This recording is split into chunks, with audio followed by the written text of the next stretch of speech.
Just when you thought 2022 could be more Jenna Ortega's year, especially when it comes to horror releases, we now have her capping things off and playing Wednesday Addams in a new Netflix series.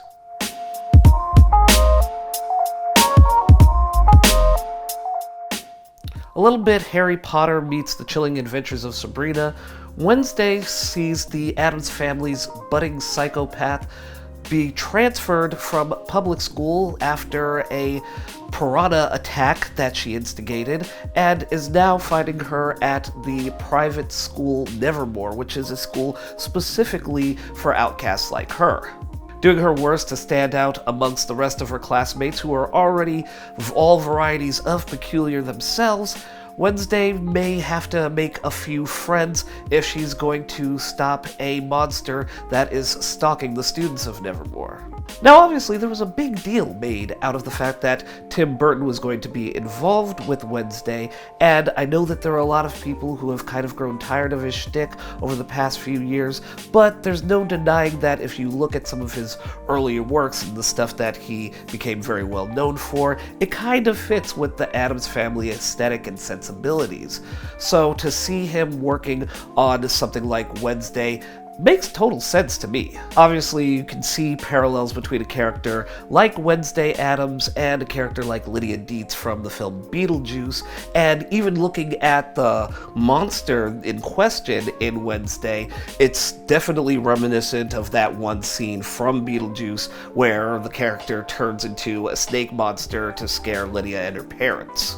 We've even got Danny Elfman involved with music as he's doing the theme song for Wednesday, as well as contributing some music with more support coming from Chris Bacon for the actual episodes. And it's kind of annoying though, because they do that thing where for the first episode we'll show the full opening credit sequence, but for every other episode we're just going to smash cut to a title card, and I really hate when certain shows do that, especially if it's an opening sequence that I really like, so I will knock the series at least for that. Obviously, we still have to give credit to the creators of Wednesday, Miles Millar and Alfred Goff, who obviously have a lot of experience in television, and especially working on a show like Smallville, where we're taking this very popular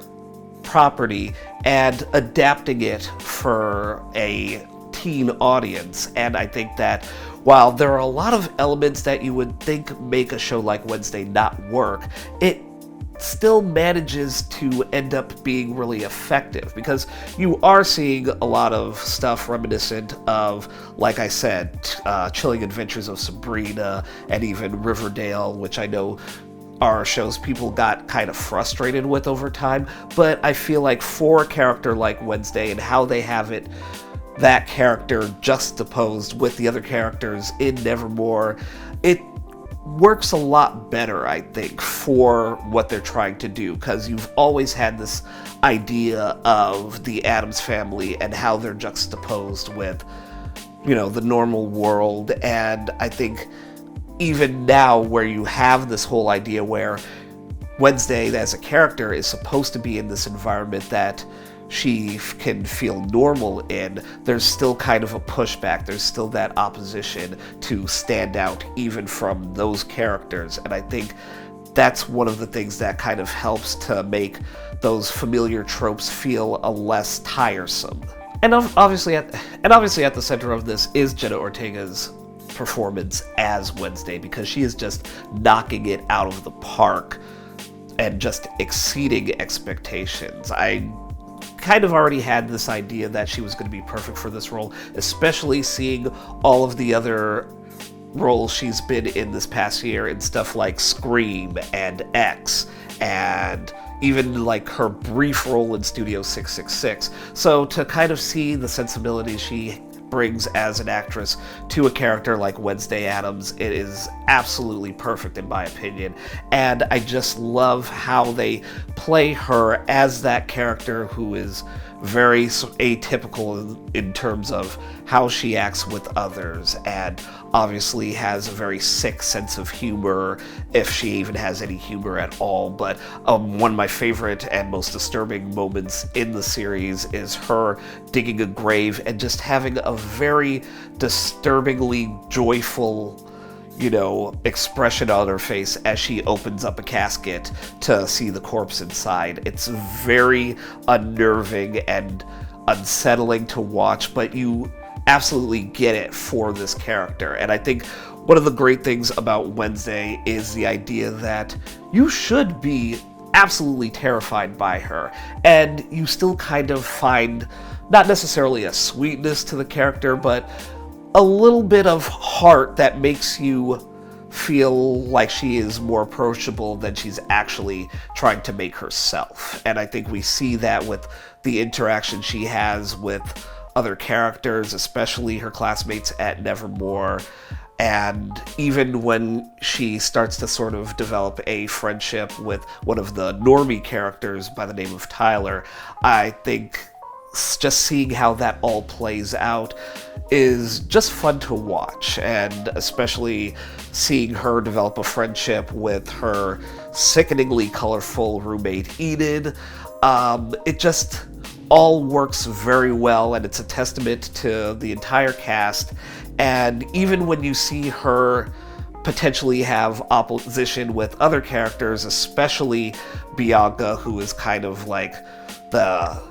mean girl analog at Nevermore, but just seeing how that relationship develops between all of these characters is satisfying to watch. We even get a great turn from Gwendolyn Christie as the headmistress of Nevermore, and it's just fun to see where they take this character, because there are a lot of surprises as you're watching the series, and I think that a lot of that is definitely due to Gwendolyn Christie's character, and I feel like there was a little bit of influence from Tim Curry in her performance that I actually really appreciated. I don't know if that was deliberate or if it's just something I'm reading a little too much into, but I feel like it absolutely works for sort of straddling this line between whether or not she's a,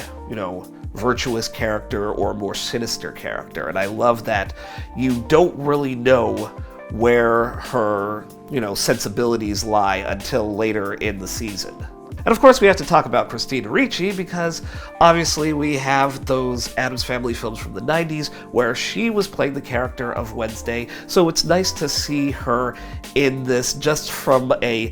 stunt casting perspective, as it were. And of course this is a reunion for her and Tim Burton, having starred in Sleepy Hollow, and just to see her as a character in Wednesday playing Marion Thornhill, who is a normie teacher at Nevermore, and just seeing her develop that relationship with Jenna Ortega's Wednesday, and seeing her be very nurturing and very supportive of Wednesday's independent personality, and just trying to be this, mentor to her, I thought was really nice. And given the developments that they have with this character over the course of the series, I kind of love how it plays out, just because, again, we're getting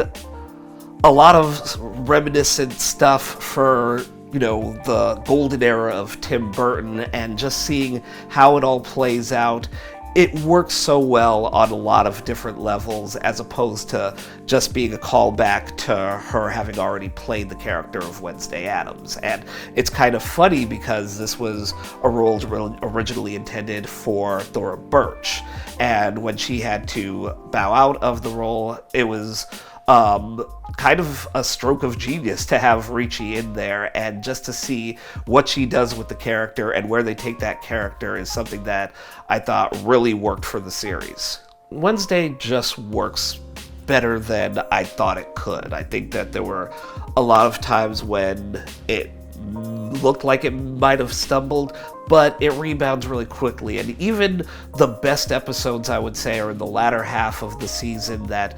Tim Burton didn't even direct. And I think that there's just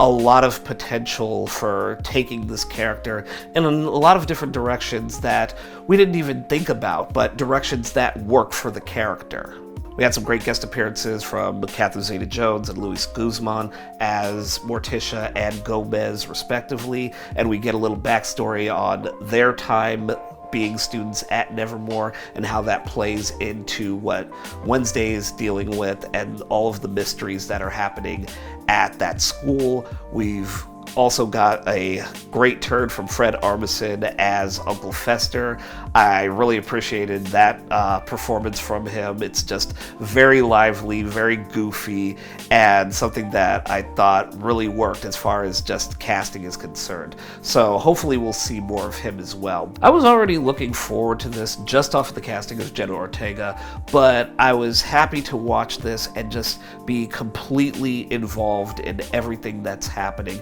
And I just look at this as a great new take on a popular character that I think makes sense. I think things that they're doing with it absolutely work when you look at Wednesday as a character, and there's a lot of potential if we do get a second season, and hopefully we get more iconic moments like the dance scene in episode 4, because that was absolutely incredible. Hey guys, thanks for watching as always. If you've got your own thoughts or opinions on Wednesday on Netflix, you can go ahead and leave a comment in the section below. Don't forget to hit the like button, hit the notification bell, share this video with your friends and family, and if you'd like to keep up to date on more At Random videos, you can click the subscribe button right over here.